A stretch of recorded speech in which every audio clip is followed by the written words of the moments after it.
Hey, it's Hersh, and today I'm going to be showing you guys my digital art process. The app I'm using is called Procreate, and I got it for free after winning an Apple gift card, but I believe it costs $10 on the App Store, so it isn't available for Android users. But anyways, if you are thinking about getting Procreate, then I definitely recommend it because of its super minimalist setup, but I'm not going to advertise Procreate too much in this video, so yeah, let's get started. Anyways, I did the sketching process off camera because it's pretty basic, and I do want to mention that I usually do multiple sketches. The first sketch that I do most of the time is just to find the composition of the drawing, so this drawing is of Kazuha from the popular RPG game Genshin Impact, and usually I just find the pose I want to do from Pinterest or Instagram, and that's how I get my inspiration.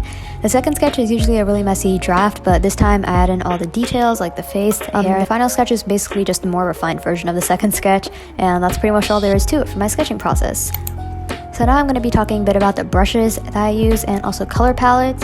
Here are all the color palettes that I use. I have a select few that I use a lot and some colors that I use for all my drawings, so I recommend trying to try and find common colors that you use throughout all your drawings and make a palette with just them so that your art will just look more cohesive basically. Moving on to brushes, the first brush that I'm using is called Paint, and it's a modification of a brush from the Jinx Sketch Free brush pack that I got.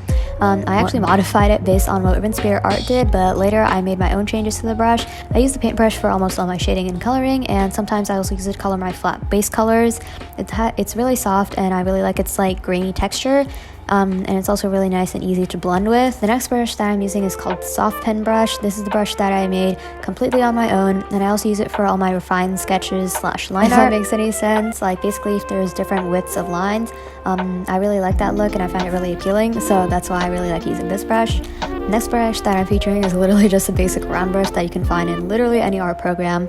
I actually never really use this brush, but if I do, I only use it for base colors because it's just like color blocking, but I never use it for rendering or anything. I also have some other sketching brushes from the Jinx Sketch brush pack that I like to use. By the way, the brush pack was free when I got it, and I would recommend it because it has lots of really good brushes for beginners, and it's also especially nice if you're not really that into making your own brushes, because it also has a lot of ways that you can customize your own brushes, and also there are a lot of YouTube videos that talk about it as well.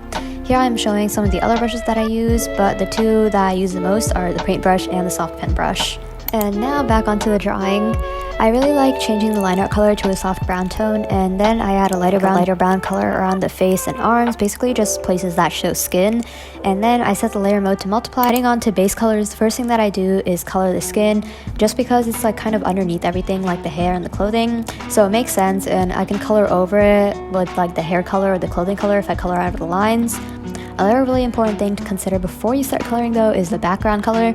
It'll really change the mood of the piece, so play around with it before you start. The colors that you choose for the hair, clothing, and skin will also look really different depending on the background color that you choose. If you are coloring using really light background colors, something that I like to do is use a fill bucket and then add a really dark color or a super saturated red to a layer below the layer that you're coloring the skin or hair or whatever in.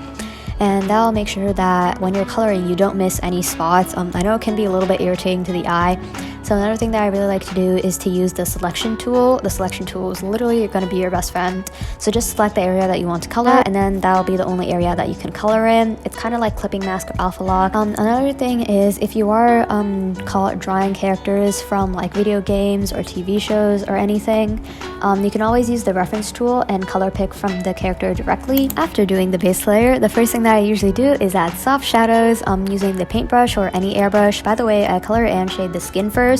Like I said before, it's kind of the thing that's like underneath everything, and I just find it easier to do first for some reason. It's just kind of part of my process. I like using a darker color and then put the darker color on top of the face, and then I add some harder shadows using the same color. These shadows won't be as soft using an airbrush, so I do like to use my paintbrush, just because it does have a slightly hard edge, but it's not too hard that it seems like unnatural.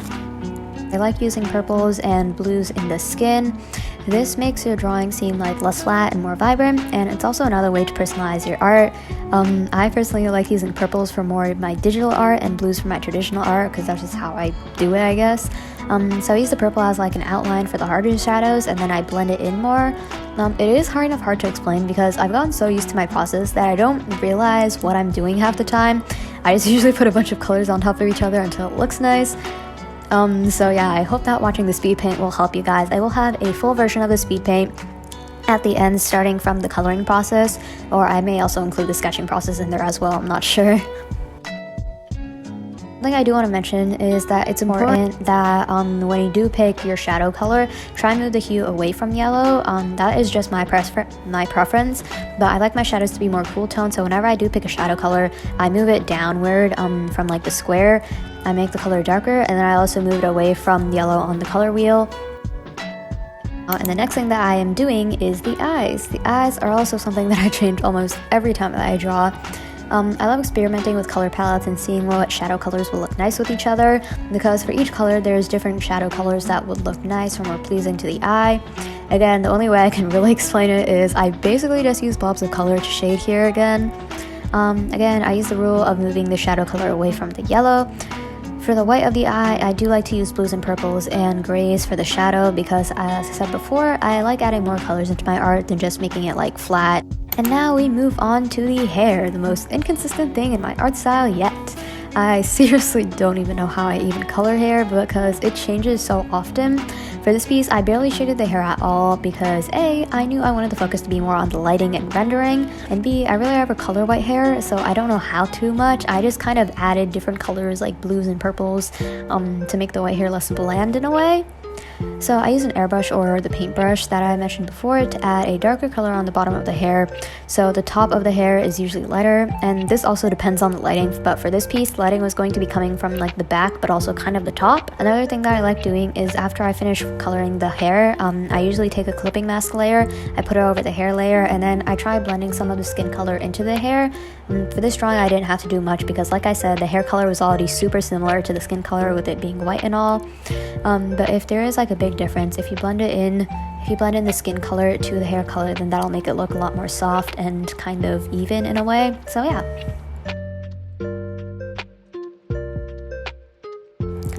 And I also do want to mention that I did merge all the layers together after coloring like each of them individually.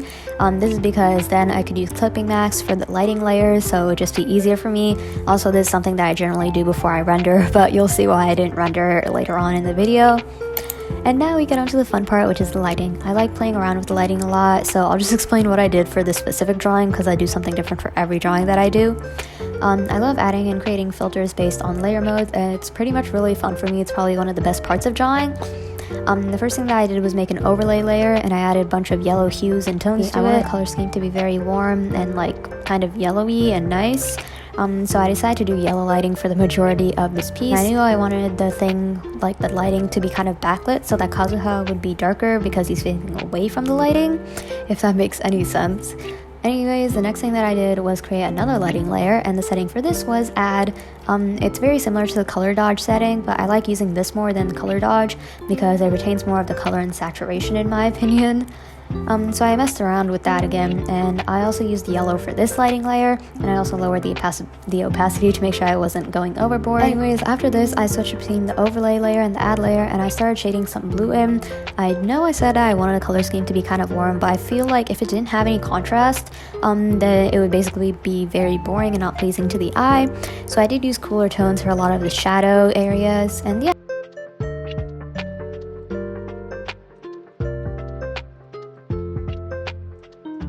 And now I decided to add a shadow layer. I set the layer mode to multiply and used a clipping mask to add a shadow. Then I believe I tried using the Gaussian blur tool, and I also lowered the opacity a lot. I didn't want Kazuha's face or arms to be too dark, and I wanted the face to be lighter than everything else because it's kind of like the vocal point in a way, but I didn't want it to be like too light that it stood out that much. So I did erase some of it, like the shadow layer, but then it looked really streaky around his face, so then I just used the Gaussian blur tool until it looked really smooth and nice. At this point, I went back to messing with the lighting, and I think I duplicated the overlay layer. And after this, I realized that some parts of the drawing were super messy, and that really annoyed me. Usually before I mess with the lighting or like anything like that, I like to merge all the layers together and just render the drawing, basically paint over everything and clean up a lot of the lines. I was low-key lazy to do this during this drawing, so I barely did anything, but the reason for that was because I wanted to focus more on the lighting for this drawing, because that was going to be one of the more important points. But in my other drawing, I'm like going through the rendering phase and everything, and sometimes I completely change how the face looks or like the colors, or sometimes literally nothing changed, like it looks the same. Just depends on the drawing and how well I like it before I went into the rendering phase. I also rotating the layer of all the things merged together before starting to render in Paint. So if you don't like how you rendered the eye, you can always have the original one to go back to and redo. So yeah. Anyways, that's pretty much it for my art process. I added a noise filter that I unfortunately did not film because it was a very last minute decision. But other than that, that's my entire process. I really hope you guys enjoyed this video. And I also want to mention that this video isn't for you to copy my art directly. I just want to show you some of my process and some tips and tricks that I use. So comment down below some other tutorials that you guys might want to see in the future. And yeah, see you guys next time. Bye!